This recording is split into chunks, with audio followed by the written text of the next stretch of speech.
Kalau kita mau perang, mohon maaf ini bukan berarti perang negatif. Perang apa? Perkembangan. Kreativitas. Iya, ya? senjata apa yang kita mau pegang ini.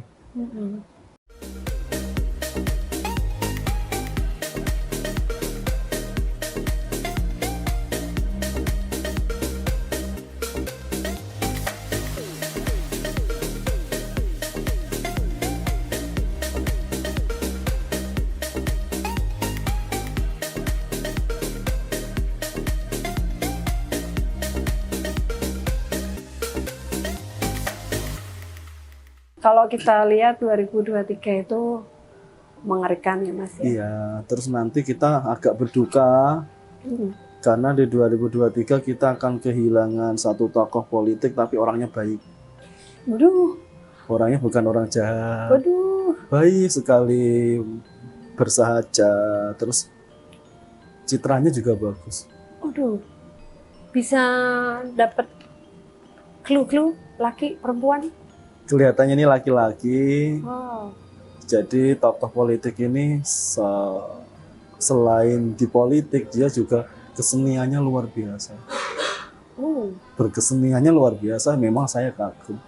Ya mungkin cuma waktunya, nyawa, jodoh, apapun di tangan Tuhan. Tapi yang saya lihat kok Indonesia menangis kehilangan beliau. Walaupun sudah purna, tapi kan ya sejarah kan rasanya kayak oh kehilangan.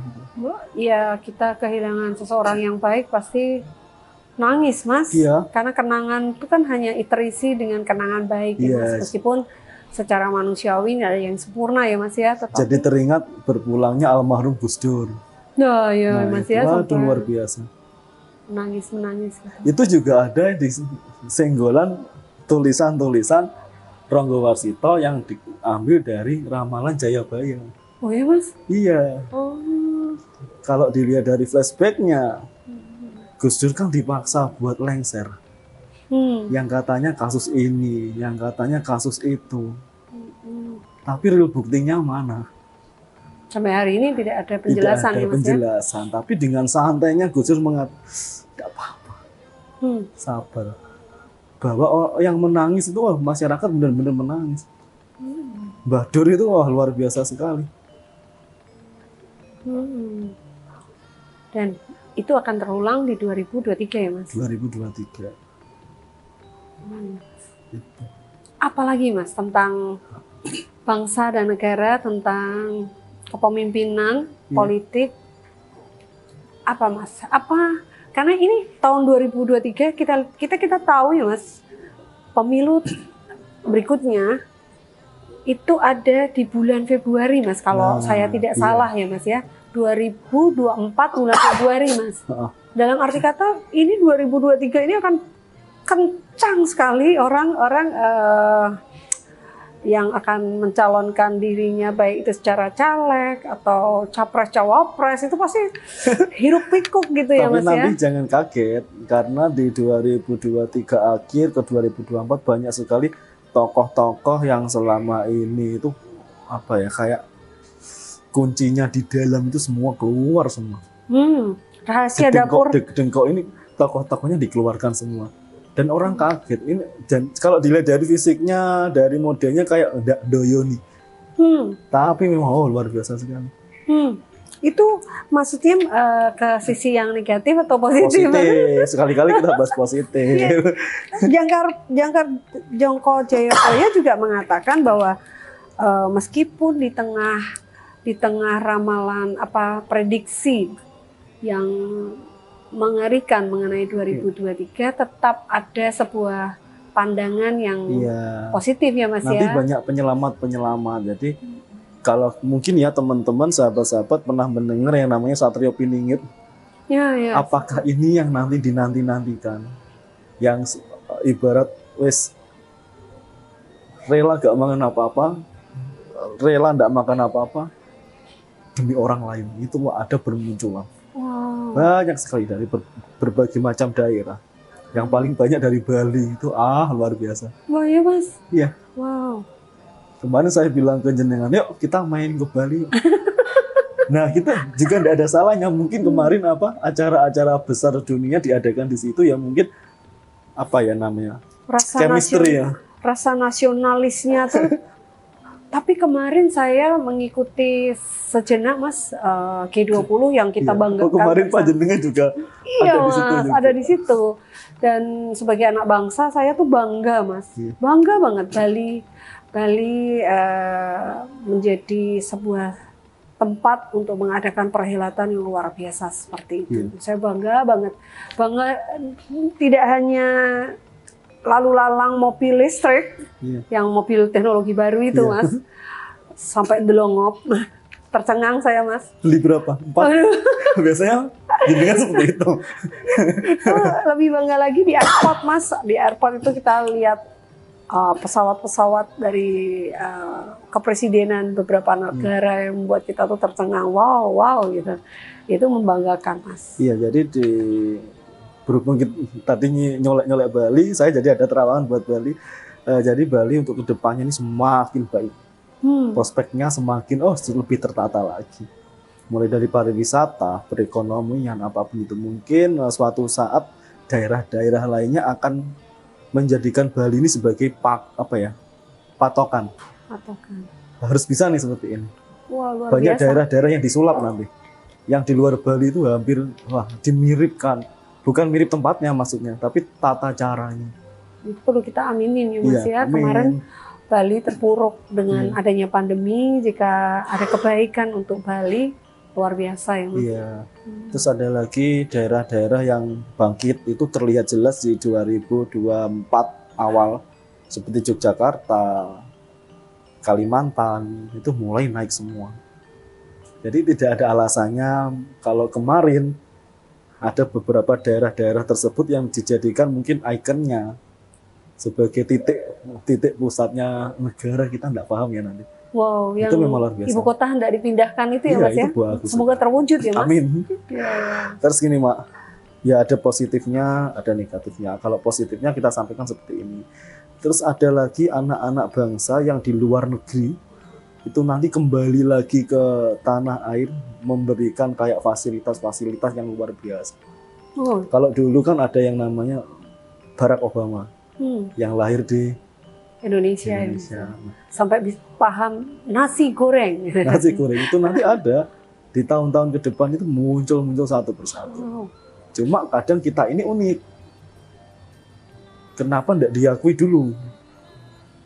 Kenapa dunia terlebih dahulu? Padahal ini kan bibit-bibit dari kita gitu. Ya. Makanya ini pesan buat siapapun, terutama orang-orang yang di bidangnya memiliki power di pemerintahan. Ya, di pemerintahan, mungkin dari kayak jenengan yang kemarin dari perempuan apa? Yang dari perempuan. Yang G20. Iya. Yang kemarin berkebaya, saya kemarin sempat melihat. Iya. Itu memang pengetahuannya luar biasa. Barisan perempuan berkebaya. Jadi begini Mas, saya terpilih menjadi 18 perempuan untuk menjadi ikon berkebaya berbusana Nusantara. Perempuan-perempuan itu dikembalikan lagi, bangga memiliki busana-busana Nusantara Mas, gitu loh. Dan di terawangan saya, kalau kita yang selama ini mungkin sampai beli produk-produk orang luar yang harganya ratusan juta, sekian juta, mungkin dari barang yang kita pakai pun harganya bisa sampai seperti itu nanti. Wow, luar biasa ya Mas ya. Jadi memang sangat membantu. Jadi dari terawangan saya, ketika kita dihantam dengan menurunnya ekonomi, jebret, tapi di balik itu ada yang dinaikkan. Saya lihat sebetulnya Indonesia itu potensi UMKM-nya aja luar biasa Mas Tigor. Seperti hari ini saya memakai mutiara ini Mas. Ini kan produksi anak bangsa ya Mas ya. Kita lihat desainnya itu bagus banget Mas. Kita bayangkan kalau dikirim ke luar negeri itu jadi apa gitu loh. Maka memang semua itu butuh sebuah seperti kesinambungan baik dari pemerintah maupun dari pengusaha-pengusaha ya Mas, untuk bekerja sama menaikkan UMKM. Iya, kemarin juga tenun-tenun, batik-batik dipamerkan. Iya, betul. Bahkan ada yang dipakai dari beberapa pemimpin-pemimpin negara. Itu memang positif sekali, dan hasilnya pun juga mungkin akan berdampak buat kita semua. itu memang kita kalau bicara seperti itu akan mengulas panjang Mas, di mana untuk pembatik sendiri sekarang udah sepuh-sepuh gitu Mas, yang perlu kita tuliskan kepada anak-anak muda bahwa bangganya kita memiliki aset-aset seperti itu, yang budaya tidak bergerak ya Mas ya. Gitu. Jadi di 2023 ini selain pandangan negatif, kita juga bagi positifnya seperti tadi. Tapi saya yakin banyak positifnya di 2023. Tetap ada positifnya ya Mas lebih ya? banyak positifnya. Tapi di 2024 ini mulai, jadi baru kita habis dicelupin di air, diangkat dikeringin, kena hujan. Waduh. Basah kuyup. Ya. Jadi lebih waspadanya ya memang tahun ini kita buat ancang-ancang. Kalau kita mau menari, kita latihan dulu nih, tari apa yang kita bawakan, di mana pertunjukannya. Kalau kita mau perang, mohon maaf ini bukan berarti perang negatif. Perang apa? Perkembangan. Kreativitas. Iya, senjata apa yang kita mau pegang ini. Kalau kita mau di laut, otomatis bawa perahu, bawa dayung, pas. Kalau di gunung kita bawa dayung, nggak mungkin. Berarti saya berpesan kepada pembisnis, kepada teman-teman, mungkin pengusaha-pengusaha, coba cari inovasi yang sesuai dengan apa yang ada saat ini. Tuh. Berkreasi. Iya, kadang bingung. Kita ada modal tapi mau bisnis apa? Banyak sekali orang bertanya. Seperti panjenengan tadi, wah, ini saya punya modal, tapi bingung mau apa. Ya. Bahkan di Jongkop Joyoboyo sendiri dikatakan bahwa ada orang punya banyak aset, akeh bondo, tapi nggak bisa ngapa-ngapain Mas, gitu loh. Karena tahun-tahun depan itu orang lebih cenderung wait and see, pegang liquid, pegang uang cash gitu ya Mas ya.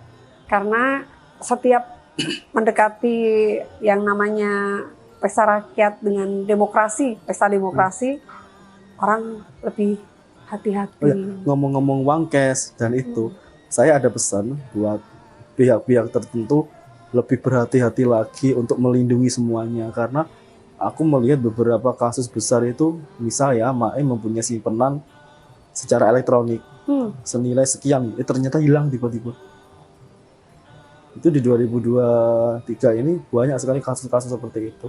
Jadi lebih baik pihak-pihak tertentu memberikan jaminan keamanan buat siapa saja yang ada di situ. Kok bisa seperti itu, kenapa? Banyak sekali nanti kasus-kasus itu. Uang di elektronik, uang entah ini apa, tiba-tiba renyap gitu ya Mas? Iya lenyap. Misalnya kita cek saldo nih, oh aman. Begitu besok tiba-tiba nggak ada, lo kemana? Waduh. Itu yang paling menjadi tanda kutip sebagai pembelajaran kita semua. Memberikan apa ya? Kayak otoritas apa ya? Keamanan ya intinya, seperti itu. Nah, nanti jangan ketika saya ngomongin Mbak tarik semua. Saya simpan di bawah ranjang Mas. malah dimarenget. Seperti nenek moyang kita dulu. Oh iya, ngomong-ngomong kita nyimpan uang di bawah ranjang, itu tips cara, misal ya yang daerah-daerah tertentu mungkin ada yang masih percaya uangnya hilang diambil tuyul. Memang uang itu aman ditaruh situ. Kalau yang tradisional kan ada tempat tidur, biasanya di bawah kasurnya ada alasnya dari bambu itu. Itu malah aman taruh situ. Ini nggak dimakan hangat Mas? Enggak, gak mungkin Mak. Orang zaman sekarang itu lagi kebingungan. Durung sampai rengetnya wes. Jodoh belum sampai rengetnya makan, udah kita ambil uangnya. Terpakai. Kena limit. Kena limit. Ampun. Mengenai pandemi, sudah berakhirkah? Pandemi yang paling bahaya sebenarnya endemi. Ay. Ada pandemi, ada endemi. Mungkin orang kemarin takut dengan pandemi. Kita harus sadar dikit, endemi lebih bahaya lagi. Karena Mas Igor lewat tayangan saya lupa itu, Mas Igor pernah mengingatkan bahwa akan ada virus baru. Virus baru. Seperti contohnya misal ada beberapa orang yang pernah dengar mungkin digigit semut mati. Ya itu Jongkop Joyoboyo. Apa itu Mas ditulis? Di Jakarta. Apa itu? Orang digigit nyamuk akan mati, orang digigit semut akan musnah, Mas. Itu sama halnya. Kita ingat dulu. Apa sih tikus? Ini semut, Mas, malahan. Apa sih ayam Nyamuk burung? semut. Ini semut loh. Apakah ada nanti, kita nggak tahu tahun berapa akan menemui itu. Yang jelas ada. Potensinya ada. Apa itu Mas yang diprediksi bahwa Ini kalau digigit realnya, semut? ini realnya. Tapi kalau secara filosofinya, ketika kita, ini filosofi ya, apa ya? Kalau orang Jawa mengatakan sanepan. Oh, Sanepan itu peribahasa lain ya, buat sindiran. Nanti kalau digigit nyamuk akan mati. Kalau secara medis, kita kena demam berdarah, kita mati enggak? Kalau penanganannya terlambat, kita mati. Nah di zaman-zamannya Joyoboyo, apakah ada yang namanya dokter? Apakah ada ngecek semua? Enggak ada. Nggak ada ya Mas. Kalau kita bermain logika. Nah yang belum ditemukan ini semut. Apa ini semut ini? Segerombolan, sekawanan perusak. Apakah semut real? Semut binatang? Sanepan ya Mas ya. Aduh. Kalau digigit nyamuk, Nyamuk dikatakan gigit tadi kita yang diambil apa? Darah. darah ya. Iya. Digigit nyamuk mati. Iya. Digigit semut musnah. Musnah. Apa itu sanepan ya Mas ya? Sekarang gini, kalau ada sebulatan gula diambil semut secara kasat mata, secara real mata tidak tersai, tiba-tiba kok berkurang. Lengan diparani gitu. Jejaknya tidak terlihat ya Mas Nah, ya? sama halnya apa yang disebutkan dengan koruptor. Terlihat nggak jejaknya? Banyak sekali koruptor yang ketutup. Hati-hati, 2023 ini ada beberapa pandangan tentang koruptor, tentang politik, di mana orang yang kayak gini, gimana ya saya jelaskannya? Jadi ada beberapa dana luar negeri. Jangan diungkapkan. Dari Mas budaya. Igor nih saya sudah melotot dana luar negeri. Itu deh ya. Iya, ada beberapa dana luar negeri yang dimasukkan negara kita ternyata bermasalah. Itu intinya. Saya tidak mau menggamblangkan. Apakah dana itu untuk apa? Untuk mensejahterakan Iya, masyarakat? seharusnya untuk itu, tapi tidak sampai. Wow. Tidak sampai. Dan itu akan 2023 akan terungkap ya Mas ya? Sebenarnya lebih dominannya zaman sekarang itu unik loh, Mak. Terungkap nggak terungkap. Kita terungkapnya melihat, tapi penyelesaiannya saya kira kok abu-abu. Ngambang ya Mas? Iya, seperti bajuku abu-abu. Saya juga abu-abu Mas. Kenapa kita matching ya Mas hari ini? Ini chemistry. Dan kita padahal nggak janjian ya Mas? Nggak janjian. Saya ngotot pakainya tadi kuning Mas. Kuning ternyata atasan saya masih di laundry. Iya, Jadi saya tadi ke mall. Abu-abu. Waktu WA panjenengan mau beli baju dulu. Yang saya pegang warna kuning. Oh. Nggak jadi aku kembalikan. Jadinya ini chemistry. Kemarin kita juga bercanda, Mak motor Mak. Ternyata Mak bawa motor ini. Vespa merah. Vespa antik tuh Mas. Iya. 1982. Ini juga firasat loh Mak. Apa itu? Karena di 2023 ada segerombolan kayak komunitas itu. Ya saya berpesan kalau memang adakan event ya berhati-hati. Dicek dulu keamanannya. Jangan sampai nanti ada beberapa pihak yang masuk yang akhirnya merugikan semuanya. Mohon maaf, kayak perusakan bom. Tahu keramaian tiba-tiba ditaruh bom. Waduh. Kita berduka baru saja ya Mas? Iya. Ada letupan bom. Iya, jadi di kapan ya? Di bulan Agustus 2022 saya pernah ini menuliskan gempa bumi terbesar, bom bunuh diri, sama ini kematian politisi sama Laut Flores. Yang gempa bumi kemarin terjadi di daerah tersebut, yang bom bunuh diri terjadi di salah satu instansi yang kemarin. Yang kita jadi waspada adalah ada apa ini di Laut Flores? Jangan sampai ya gempanya besar. Gempa tiap hari ada. tapi jangan sampai besar. Kalau gempa itu walau alam ya Mas ya, karena itu kehendak alam dan pastinya kita hanya bisa merawat alam ini, berdamai dengan alam. Nah, alam ini sudah banyak dilupakan oleh generasi-generasi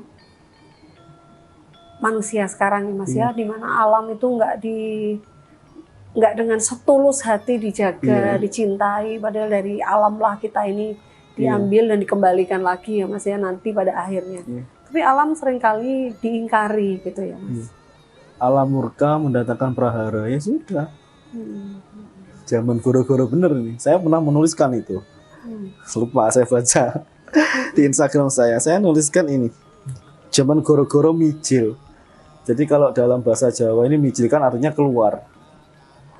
Amarah dunia beraneka ragam. Tanah, api, air, udara kini telah memberikan keadaan seperti ini sebagai keadilan alam. Jadi keadilan ini dunia ya, tidak hanya manusia yang mengadili manusia. Ada masanya di mana alam mengadili manusia. Waduh, yes, terjadi dimana sekarang Tuhan ini. mengadili seluruh isinya. Nih, banyak manusia perang saudara, berebutan tanpa daging. Ini semua Allah manusia yang telah lupa dan tak bersyukur atas nikmat Tuhan Sang Kuasa. Kenapa kok sampai di sini? Kadang orang manusia ini rasa kurang puas itu mesti ada. Akhirnya apa timbul yang namanya keserakahan di sini. Wis lah, aku gak peduli. Pokoknya sikat itu barang. Dampaknya memang ngeri sekali. Jadi Tuhan sebagai pemilik semua menunjukkan kuasa murkanya agar kita manusia lebih paham tentang sejatinya isi dunia dan ingat atas kodratnya sebagai manusia. Jadi tugas kita sebagai manusia ini sebenarnya apa?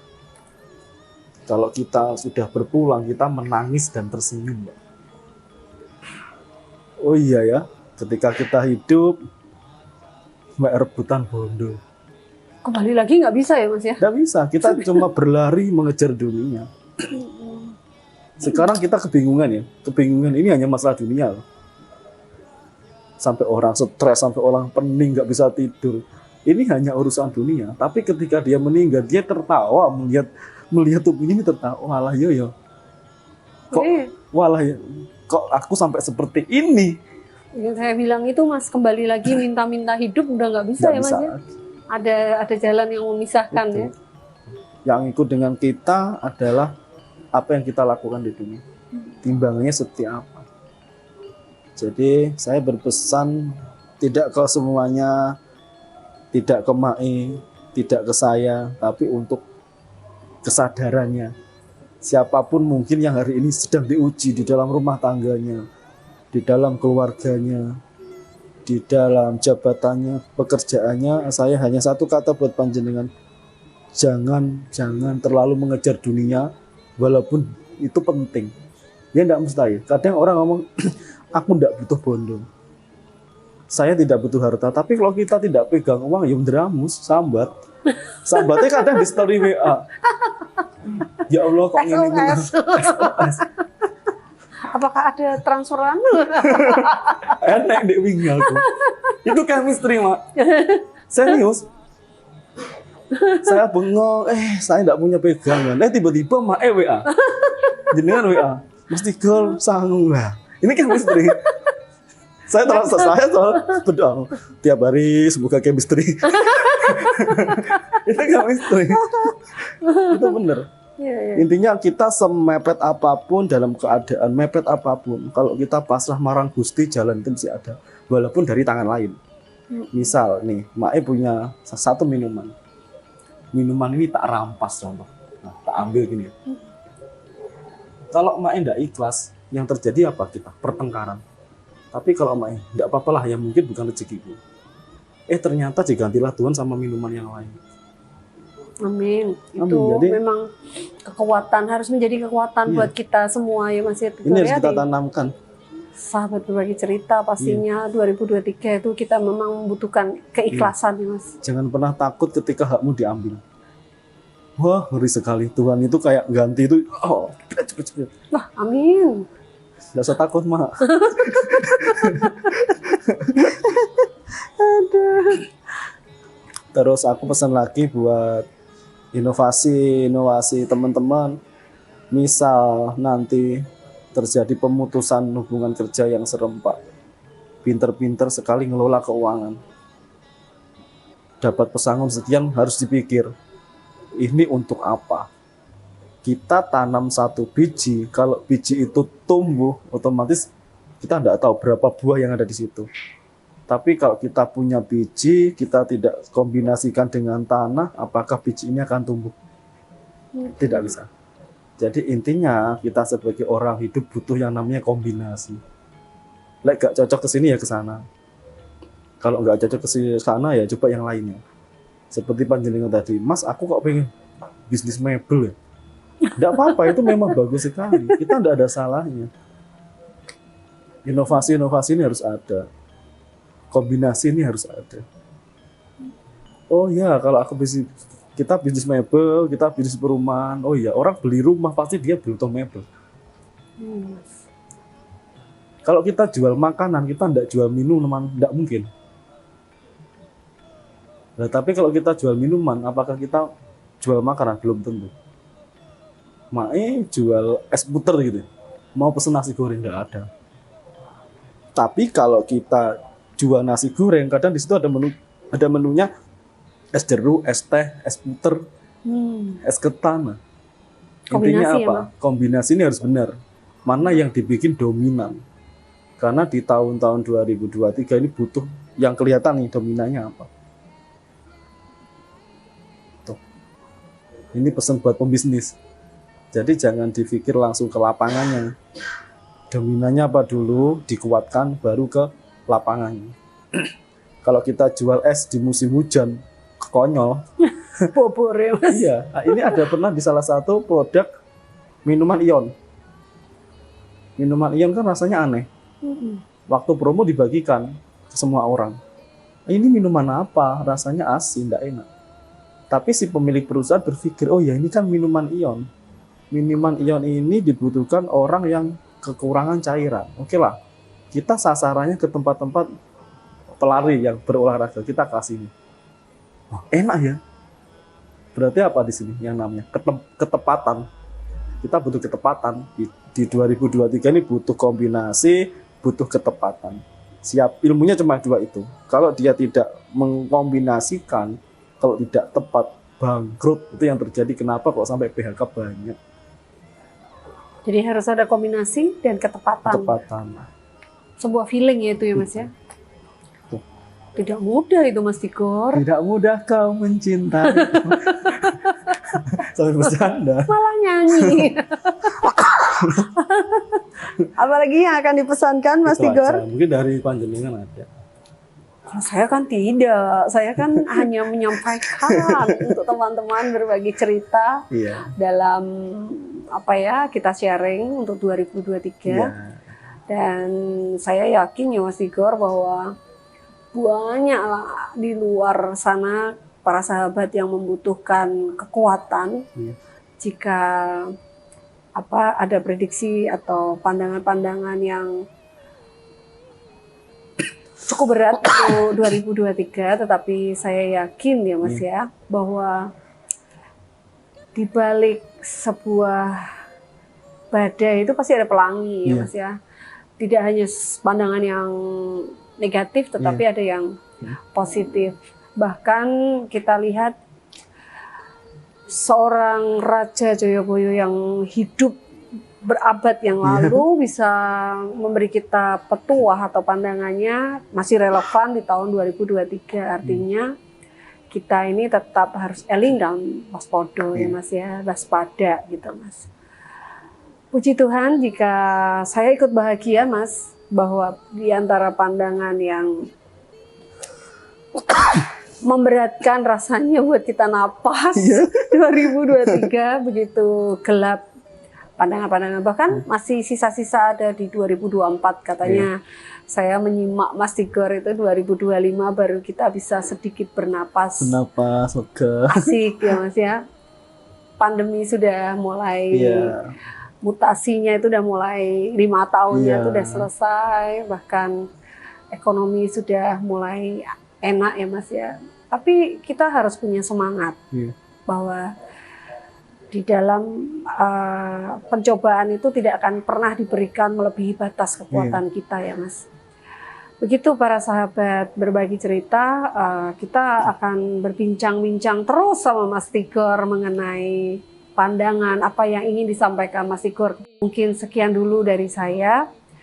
Kita akan berbagi cerita di episode selanjutnya. Saya Dewi Susilo Budiharjo. Dan saya Tigor Rotada. Mohon pamit jika ada hal-hal yang kurang berkenan. Saya mohon maaf sebesar-besarnya.